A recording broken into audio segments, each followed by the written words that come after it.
Okay बच्चों, तो आज हम लोग कंटिन्यू करेंगे विद क्लास नाइन्थ का एक चैप्टर है, उसका नाम है पाइथागोरस थ्योरम।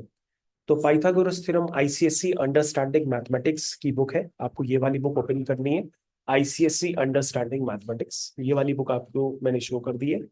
ये वाली बुक आपको ओपन करनी है और उसमें एक्सरसाइज नंबर 12 पे जाना है। चैप्टर का नाम है पाइथागोरस थ्योरम। तो इसमें मैंने जो क्वेश्चंस एग्जाम्स में आने वाले हैं उनका मैं अभी डिस्कशन करूंगा। और ये वीडियो काफी इंपॉर्टेंट है, तो आप इसको ध्यान से देखिएगा। तो मैं यहाँ पर आपके साथ अब स्क्रीन को शेयरिंग करता हूँ।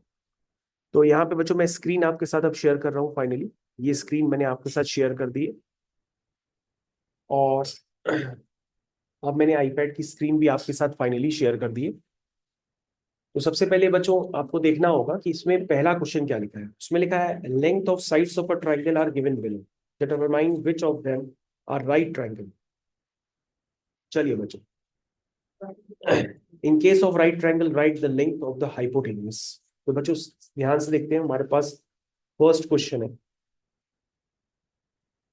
देखिए क्या लिखा, length of sides of a triangle are given below. तो फर्स्ट पार्ट में बच्चों यहाँ पर हमारे पास एक 3 दी है, लेंथ एक 8 सेंटीमीटर दी है और एक 6 सेंटीमीटर आपके पास लेंथ गिवन है।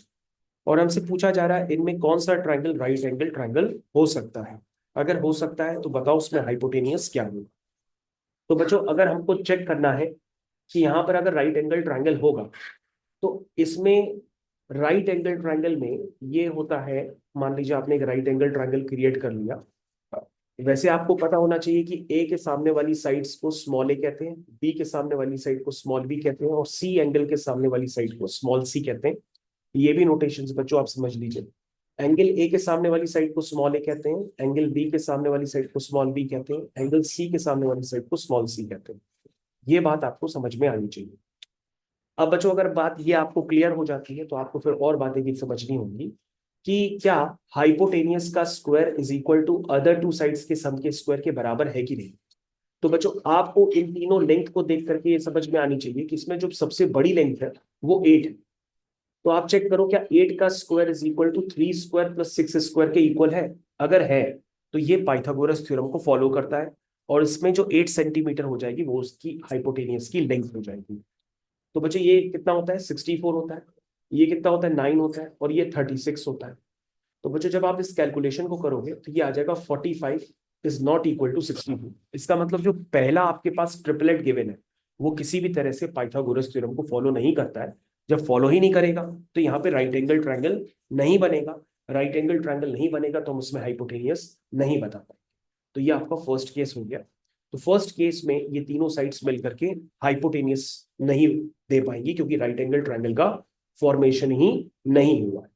उसके बाद बच्चों ये तीन साइड्स दी हैं 13, 12 और 5। ये तो बच्चों ट्रिपलेट होता है, ये तो सारे बच्चे पहले से ही जानते हैं कि इसमें सबसे बड़ी साइड क्या है। इसमें सबसे बड़ी साइड है बच्चों 13। तो 13 का स्क्वायर चेक करो क्या 12 के स्क्वायर प्लस 5 के स्क्वायर के इक्वल होता है। तो 13 का स्क्वायर कितना हुआ 169, ये हुआ 144, ये हुआ 25। तो बच्चों 169 is not equal to 169, that means ये पाइथागोरस थ्योरम को फॉलो करेगा। और बच्चों ये तो आप पहले से भी जानते थे कि यहाँ पर ये पाइथागोरस थ्योरम का ही ट्रिपलेट होता है। ये काफी बार आपने ऑलरेडी पढ़ा भी है कि ये 12 होता है, ये 5 होता है और ये 13 है। तो सेकंड वाला पार्ट तो आप सभी को क्लियर है। थर्ड वाले पार्ट की तरफ बच्चों चलते हैं। थर्ड वाले पार्ट में दिया है बच्चों 1.4, फिर दिया है 4.8, फिर दिया है 5। तो बच्चों ये तीन साइड्स आपके पास गिवन है। तो आप चेक कर लीजिए कि भैया यहाँ पे राइट एंगल ट्रायंगल बन रहा है कि नहीं बन रहा है। चलिए, यहाँ पे राइट एंगल ट्रायंगल बन रहा है कि नहीं बन रहा है, ये आपको यहाँ पर चेक करना है। तो चलो बच्चों चेक करते हैं इसको। सबसे पहले यहाँ पे तीनों में सबसे बड़ी साइड बच्चे कौन सी है 4.8। तो जल्दी से सारे बच्चे 4.8 का स्क्वायर हमको बताएंगे और चेक करेंगे क्या वो 1.4 के स्क्वायर और 5 के स्क्वायर के बराबर है कि नहीं। तो बच्चों 1.4 का स्क्वायर कितना होता है 196 होता है, लेकिन ये 1.96 हो जाएगा। और 5 का स्क्वायर होता है 25। तो बच्चों अगर हम इसको चेक करेंगे तो ये हो जाएगा 26.96। अब बच्चों आपको जल्दी से हमको बताना पड़ेगा कि भाई 4.8 का स्क्वायर क्या होता है। ये आप हमको जल्दी से कैलकुलेट करके प्लीज बता दीजिए। तो अगर आपके पास कैलकुलेटर है तो आप उसको यूज करके बता सकते हैं, और नहीं है तो मैं आपको खुद बताता हूँ। 4.8 इंटू 4.8 बच्चों जब हम करते हैं तो ये 23.04 आ रहा है, इसका मतलब ये इसके इक्वल नहीं है, ठीक है ना। 4.85 से बढ़ तो बच्चों यहाँ पर अब आपने ध्यान दिया इतनी देर में, यानी काफी देर बाद आप बता पाए हैं कि क्वेश्चन सही डायरेक्शन में जा पा रहा है कि नहीं जा पा रहा है। तो उसमें सबसे बड़ी साइड कौन सी है? 5। यानी काफी देर बाद आपने सोचा कि क्वेश्चन चलिए। तो 4.8 का स्क्वायर, अब चेक करो बच्चों, 4.8 का स्क्वायर और ये क्या हुआ 1 पॉइंट, बताइए क्या होता है ये क्या होता है? 23.04। चलिए अगर आप नहीं जानते तो फिर से हम आपको बताते हैं, ये वैल्यू होगी 23.04। ये वैल्यू कितनी होती है? 1.96। बहुत बढ़िया। तो 1.96 बच्चों आपको उसमें ऐड करना है, जब आप ऐड करेंगे तो ये वैल्यू 25 ही आ गई। इसका मतलब बच्चों ये राइट एंगल ट्रायंगल का ट्रिपलेट है, और इसमें हाइपोटेनियस की लेंथ क्या है? 5। बिल्कुल सही आपने बताया, यानी कि ये पाइथागोरस थ्योरम को फॉलो कर रहा है, और इसमें लेंथ ऑफ हाइपोटेनियस जो है वो 5 है। यहाँ पे लेंथ ऑफ हाइपोटेनियस कितनी थी? वो 13 थी। तो बच्चों ये राइट एंगल ट्रायंगल बन करके क्रिएट हो रहे हैं। सिर्फ पहला वाला केस जो है वो नहीं था, उसके बाद बाकी दो केस फॉलो कर रहे हैं राइट एंगल ट्रायंगल को। तो बच्चों फर्स्ट क्वेश्चन को मैंने सही ढंग से कंप्लीट कर लिया है, अब मैं चलता हूँ सेकंड वाले क्वेश्चन की तरफ। सारे बच्चे अपनी बुक ओपन करके बैठेंगे तो मैं आपको वंस अगेन ले चल रहा हूँ पेज नंबर 254 पे, ठीक है, जो उसके नेक्स्ट आगे वाला पेज है। हम लोग कर रहे हैं एक्सरसाइज नंबर 12, पाइथागोरस थ्योरम। तो अगर आपको चैप्टर का नाम अभी तक नहीं पता है तो मैं वापस लिख देता हूँ, चैप्टर का नाम है पाइथागोरस थ्योरम। ये बच्चों आपके चैप्टर का नाम है, ठीक। चलिए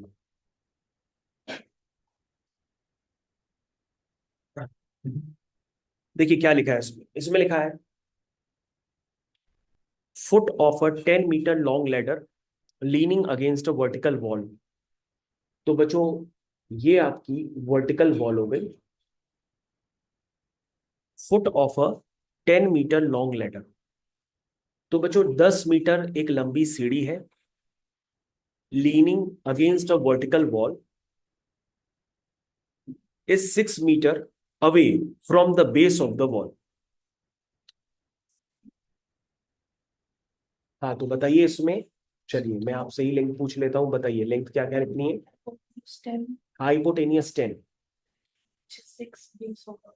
बेस हो गया 6, हाँ परपेंडिकुलर निकालना है, तो ये तो आपको आता ही है। तो इसका मतलब एग्जाम में भी आप क्वेश्चंस खुद से कर सकते हैं। तो जल्दी से बच्चों उसमें पाइथागोरस थ्योरम लगा के बताइए कि ये क्या निकल के क्या आने वाला है। वैसे तो बच्चों ये ट्रिपलेट होता है, ठीक है ना, तो ये कितना आ जाएगा 8 सेंटीमीटर। और अगर यहाँ लेंथ मीटर में होगी तो आपको मीटर में ही लिखना पड़ेगा अपना आंसर। तो बच्चों यहाँ सारी लेंथ मीटर में ही गिवन है। ये क्वेश्चन तो काफी इजी है। चलिए बच्चों क्वेश्चन नंबर 3 की तरफ चलते हैं। क्वेश्चन नंबर 3 में क्या लिखा है? A guy attached a wire 24 metre long to a vertical pole of height 18 metre. चलिए बच्चे ध्यान दीजिए यहाँ पे, a guy attached a wire 24 metre long, बताइए कैसे बनेगा? पोल की लेंथ कितनी थी? चलिए मैं आपको 18 दोबारा बताता हूँ। A guy attached a wire 24 metre long to a vertical pole of height 18 metre. तो बच्चों ये हाइट जो है ना वर्टिकल पोल की वो 18 मीटर है, and has a stake attach to the other end, how far from the base the pole should the stake be driven so that the wire will be tight. तो मेरे ख्याल से बच्चों ये वाली लेंथ कितनी है? ये वाली लेंथ आपकी हो गई 24। आपको ये वाली लेंथ यहां से यहां तक निकालनी है। तो बच्चों ये तो फिर अगेन फिर से पाइथागोरस थ्योरम आ गए। जिन बच्चों के पास बुक्स नहीं है वो अपने क्वेश्चंस को ध्यान से सुने, मैं फिर दोबारा रिपीट करता हूँ। A guy attached a wire 24 metre long to a vertical pole of height 18 metre and has a stake attached to the other end, how far from the base of the pole should the stake the driven so that the wire will be taut. तो बच्चों यहाँ पर Pythagoras theorem आपके पास दोबारा आ चुकी है, तो आप दोबारा लिखेंगे AC का जो स्क्वायर होगा वो AB का स्क्वायर प्लस BC के स्क्वायर के सम के बराबर होगा। तो बच्चों ये 24 स्क्वायर हो गया, ये 18 का स्क्वायर हो गया और ये BC का स्क्वायर हो गया। तो बच्चों बताइए 24 का स्क्वायर कितना होता है? 24 इंटू 24 576। 18 का स्क्वायर कितना होता है? 324। तो कितना आया? 576 माइनस 324 कितना आया? तो 252 किसी का स्क्वायर रूट होता है क्या? कितना आ रहा है? तो BC आ रहा रूट ओवर 252। तो बच्चों आप इसको फैक्टर करके जितना सिंप्लीफाई कर लीजिएगा तो यही आपका आंसर हम मान के चल रहे हैं कि आपकी जो BC लेंथ है वो रूट ओवर 252। अगर आप इसको और सिंप्लीफाई करना चाहें ना तो उसकी फैक्टराइजेशन कर लीजिएगा। 2 1 जा 2, 2 2 जा 4, 2 6 जा 12, 2 6 जा 12, 2 3 जा 6, 3 2 जा 6, 3 1 जा 3, 3 7 जा 21, 7 जा 7। तो बच्चे ये कितना आ गया? BC is 6√7। बिल्कुल आपने सही बताया, इसकी वैल्यू आ गई 6√7। √7 बच्चों आप कैलकुलेटर से इवेल्युएट कर लीजिएगा और उसका आंसर निकाल लीजिएगा। क्वेश्चन नंबर 4 क्या लिखा है? 2 poles of height 6 metre and 11 metre stand on a plane ground. ठीक है बच्चों, यहाँ पे 2 पोल्स हो गए, एक की हाइट कम है और एक की हाइट ज्यादा है। ठीक है, तो बच्चों एक की हाइट कितनी है? 6 मीटर और दूसरे की हाइट कितनी है? 11 metre. If the distance between their feet is 12 metre, उनके फीट की जो बीच बीच की डिस्टेंस है वो 12 मीटर है। कितनी है? 12 मीटर। 12 मीटर।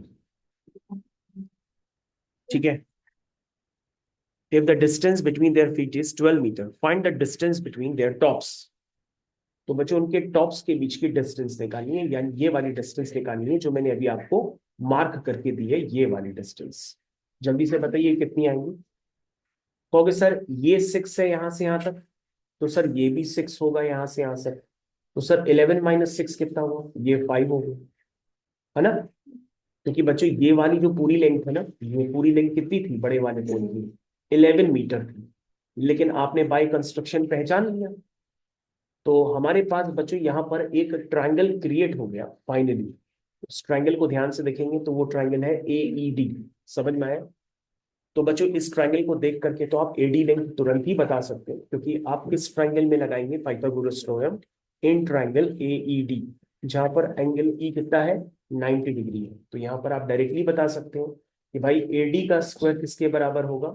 DE के स्क्वायर प्लस AE के स्क्वायर के बराबर होगा।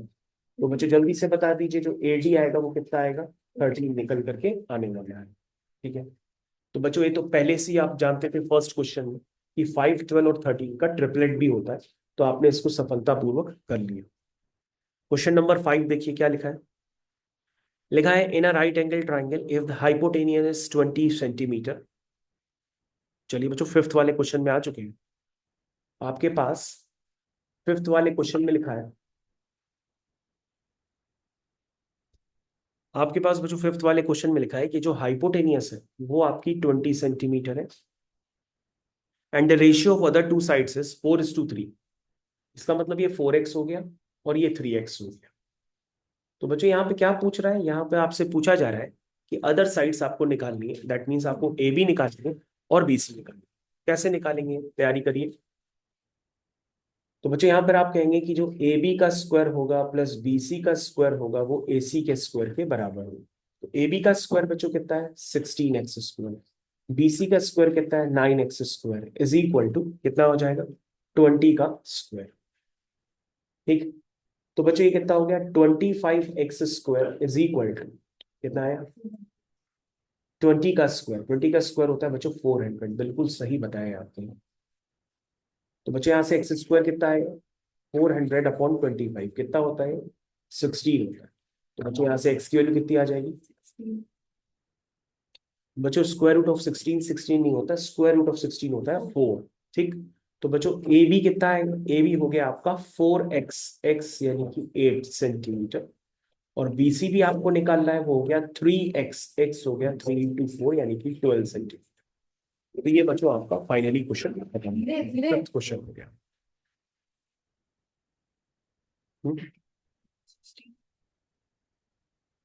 हाँ, तो यहाँ बच्चों 16 लिख लीजिए। चलिए आगे कंटिन्यू करते हैं। क्वेश्चन नंबर 6, चलिए देखिए ध्यान से। इसमें लिखा है, if sides of a triangle on the ratio 3:4:5 prove that it is a right angle triangle. ये भी बच्चों ऐसे लग रहा है काफी छोटी क्लास के क्वेश्चंस यहाँ पे आ गए हैं। चलो उनको कंप्लीट कर ही लेते हैं।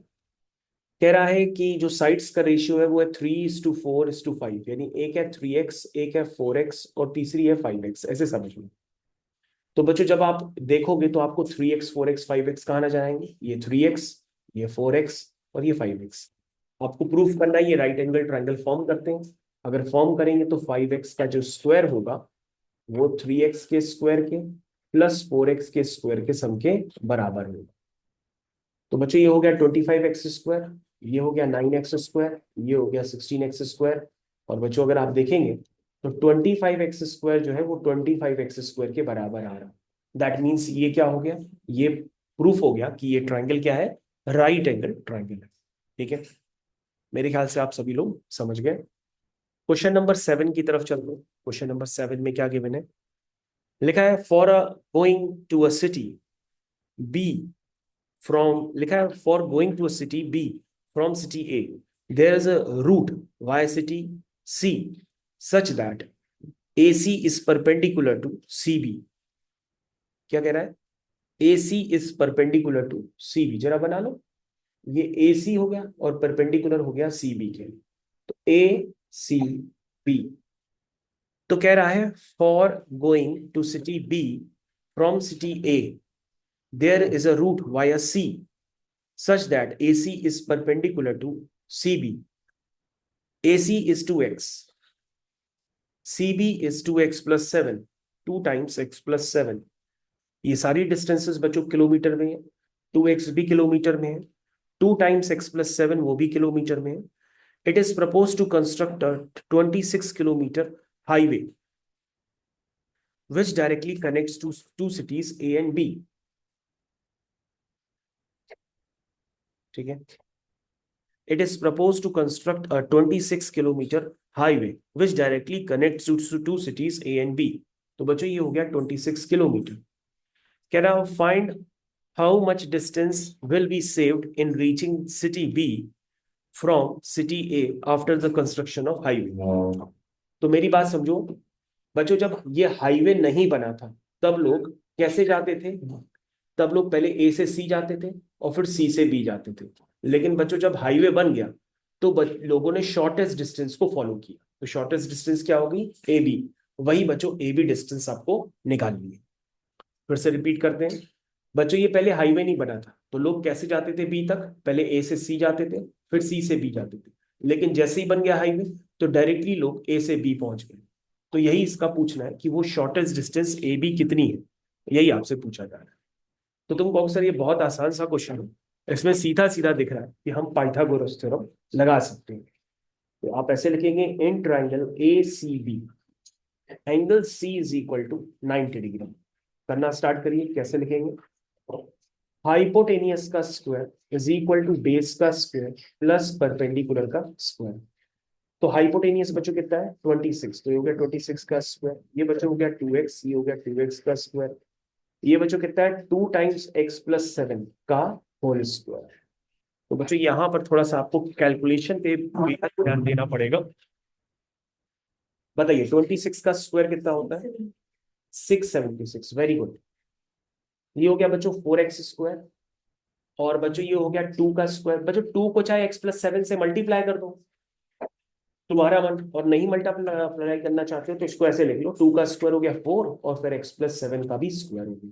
ठीक है, ऐसे लिख लो। आप किसी भी तरह से कैलकुलेशन करें आंसर सेम ही आएगा। चलिए बच्चों उसको ओपन करिए, a² plus b² plus 2ab, ये x प्लस 7 के होल स्क्वायर पे मैंने a प्लस b के होल स्क्वायर से कंपेयर करके ओपन किया है। अब बच्चों ध्यान दो, यहां पे भी आपको कॉमन चीज नजर आ रही है 4 4, और हमें लगता है ये भी 4 से डिविजिबल ही है। जरा 676 को देखिए, क्या ये 4 से डिविजिबल है, बिल्कुल है। इसलिए पूरी क्वेश्चन को आप 4 से डिवाइड करके जरा रिड्यूस कर दीजिए। सबसे पहले हर बच्चा बताएगा कि 676 को अगर हम 4 से डिवाइड करते हैं 160 तो 169 आएगा ये एक्स स्क्वायर हो जाएगा। यहाँ पे बच्चों 4 से डिवाइड किया तो ये भी गायब हो जाएगा 4, और बच्चों ये एक्सप्रेशन क्रिएट हो जाएगा। बच्चों इस एक्सप्रेशन को आपको सॉल्व करना पड़ेगा और किसी भी तरह से एक्स निकालना पड़ेगा, ठीक है ना। किसी भी तरह से आपको क्या करना पड़ेगा, एक्स निकालना पड़ेगा, ठीक है। बताइए 169 ये एक्स स्क्वायर कितना हो गया 2x square plus 14x plus 14, यहाँ तक क्लियर है। इसको बच्चों जल्दी से बताइए क्या आएगा, 2x square plus 14x plus 49 minus 169 कितना आएंगे, जल्दी से बताइए बच्चों।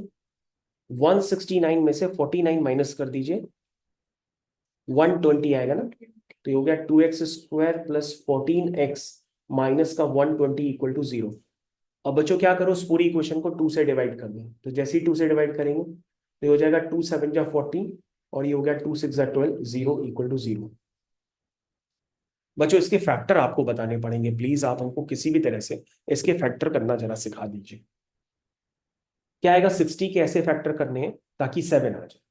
तो कहोगे सर प्लस का 12 और माइनस का 5, तो ये सर हो जाएगा प्लस का 12 और माइनस का 5 माइनस 60 इज इक्वल टू 0। तो सर इसमें से x कॉमन आएगा, ये x प्लस 12 हो जाएगा, इसमें माइनस 5 कॉमन हो जाएगा, ये x प्लस 12 आ जाएगा इक्वल टू 0। तो सर x नेगेटिव तो हो नहीं सकता, तो ये रिजेक्ट हो जाएगा। तो x माइनस 5 को 0 करोगे तो x क्या आ जाएगा, 5 आ जाएगा। बच्चों क्वेश्चन ढंग से पढ़ लेना क्योंकि अभी तक आपने क्वेश्चन नहीं पढ़ा है। इसमें लिखा है find how much distance will be saved in reaching city B from city A after construction of highway. कितनी डिस्टेंस बची है। तो पहले बच्चों क्या करेंगे, आप ये डिस्टेंस निकालेंगे, फिर ये डिस्टेंस निकालेंगे, इन दोनों डिस्टेंस को आप ऐड करेंगे, फिर ये जो भी डिस्टेंस आएगी उसमें से ये वैल्यू माइनस करेंगे, तो पता पड़ जाएगा कि आपकी कितनी डिस्टेंस बची है।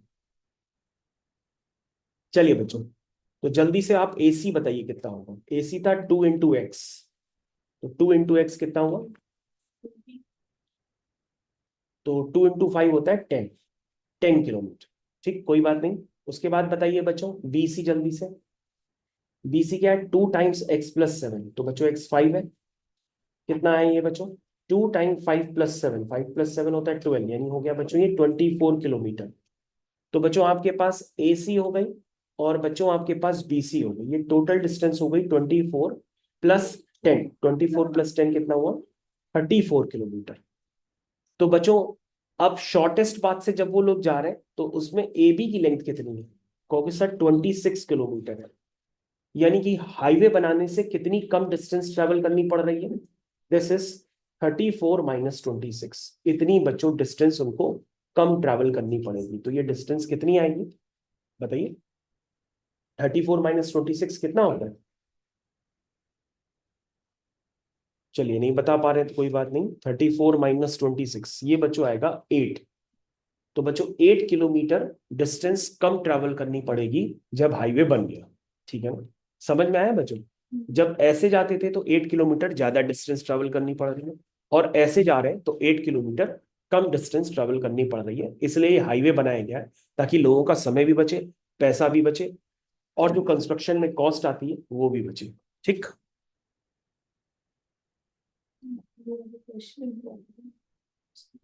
तो ठीक है बच्चों, ये 7th क्वेश्चन मैंने आपको कंप्लीट करा दिया है। अगर मैम ने इसको इंपॉर्टेंट बताया है तो आप इसको जरूर करिए। आगे कंटिन्यू करते हैं हम क्वेश्चन नंबर 8 के साथ। बच्चों हम लोग आ चुके हैं क्वेश्चन नंबर 8 पर। देखिए लिखा है the hypotenuse of a right angle triangle is, ध्यान से देखिए बच्चों, ये आपका राइट एंगल ट्राइंगल क्रिएट हो गया है। इसमें लिखा है the hypotenuse of a right angle triangle is 6 metre more than twice the shortest side. बच्चों हम मान लेते हैं ये वाली साइड जो है ना ये लॉन्गेस्ट साइड है ये वाली, और ये बच्चों शॉर्टेस्ट है, ठीक है। चलो देख लेते हैं। हाँ, the hypotenuse of a right angle triangle is 6 metre more than the shortest side. तो सबसे लॉन्ग हाइपोटेनियस तो बच्चों सबसे लॉन्गेस्ट साइड होती है ना, तो मान लो शॉर्टेस्ट साइड है एक्स, क्या है x, let the shortest side be x कितनी है x. The hypotenuse of a right angle triangle is 6 metre more than twice the shortest side. ये देखो ट्वाइस द शॉर्टेस्ट साइड और इससे 6 metre more than. If the third side is 2 metre less than the hypotenuse. फिर कह रहा है जो third side है ना वो 2 मीटर कम है हाइपोटेनियस से. तो बच्चों ये जो थर्ड साइड है अगर आप उसको ध्यान से देखो वो कह रहा है वो हाइपोटेनियस से कितना कम है 2 मीटर कम है. देखो लिखा हुआ है क्वेश्चन में लिखा हुआ है if the third side is 2 metre less than the hypotenuse. तो ये बच्चों साइड कितनी हो गई ये हो गई 2x+4. कितना हो गया 2x+4 मीटर. तो पूछ रहा है बताओ सारी साइड्स क्या हो. तो तुम कहोगे सर फिर तो ये क्वेश्चन हो जाएगा क्योंकि आपने तीनों साइड्स को बता दिया है इन टर्म्स ऑफ एक्स. लगा दीजिए जल्दी से सर. लिखिए इन ट्राइंगल ABC. बच्चों पहले जरूर बताना पड़ता है कि आप कौन से ट्राइंगल में लगाने जा रहे हैं पाइथागोरस थ्योरम. क्योंकि जिस भी ट्राइंगल में आप राइट पाइथागोरस थ्योरम लगाएंगे वो राइट एंगल ट्राइंगल होना कंपलसरी है जैसे मैंने यहाँ पे आपको बताया. बताइए बच्चों क्या लिखेंगे AC का square is equal to AB का स्क्वायर प्लस BC का स्क्वायर. तो AC कितना है बच्चों AC आपका है 2x+6 का होल स्क्वायर. AB कितना है अभी बताया था ना 2x+4. BC कितना है x स्क्वायर. इसको बच्चों आपको सॉल्व करना है. सॉल्व करना स्टार्ट करिए. स्टार्ट करिए भाई क्या आएगा.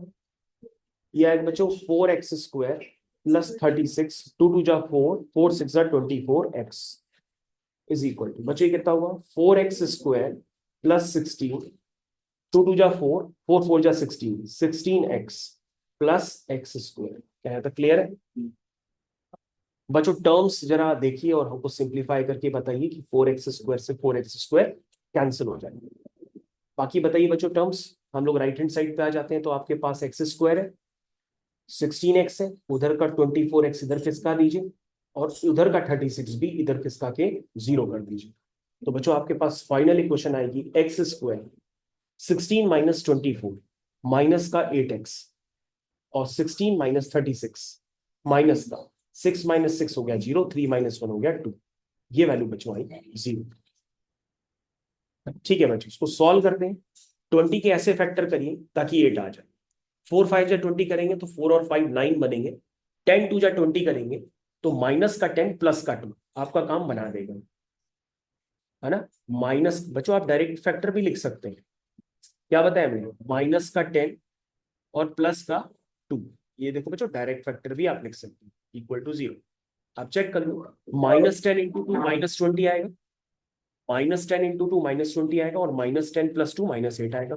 तो बच्चों यहाँ से x की वैल्यू कितनी आ जाएगी 10 आ जाएगी क्योंकि x नेगेटिव तो हो नहीं सकता क्योंकि x क्या है लेंथ है साइड है. साइड कभी नेगेटिव नहीं हो सकती.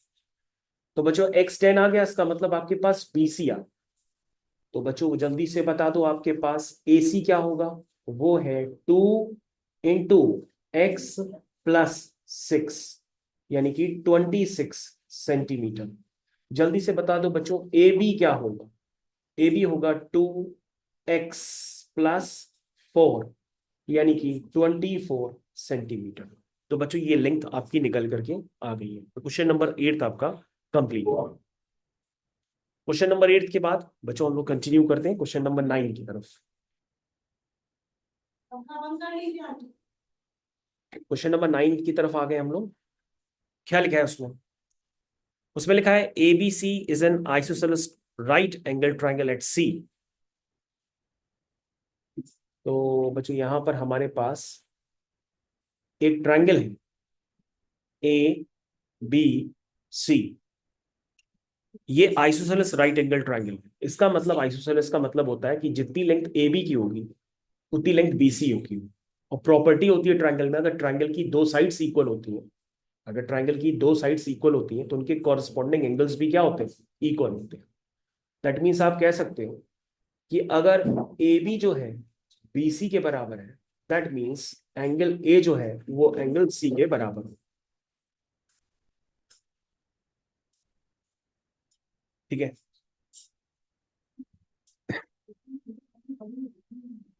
क्या करना है prove that AB² is equal to 2AC².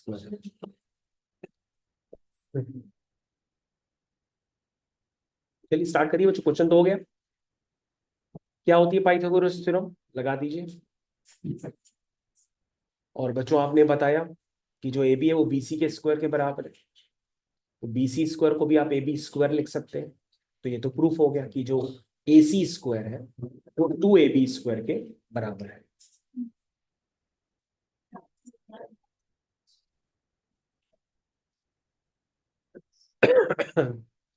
ठीक है बच्चों, ये फाइनली प्रूफ हो गया है।